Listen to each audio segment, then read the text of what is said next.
ganito na nga bang usapan? Kung dito na ang hanggan, dapat sigurong iwasan ang mga minsang kamustahan.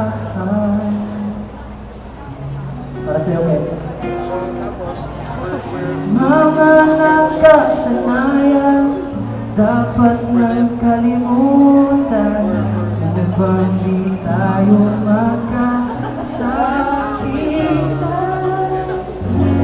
Hanggang dito na lang, hanggang dito na lang. Ikaw ba ang nagbago o ako o tayo?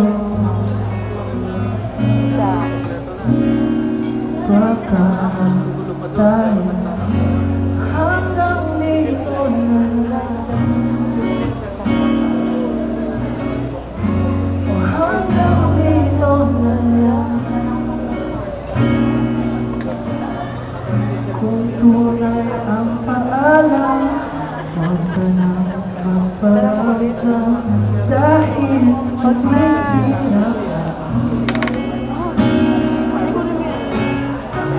hanggang dito na.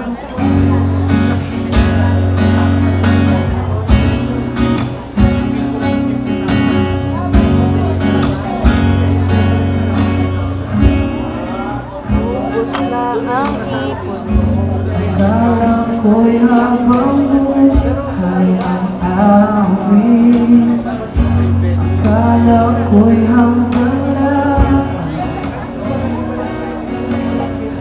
kaya ba parang tatahan? Dito na ba tayo tatagtan?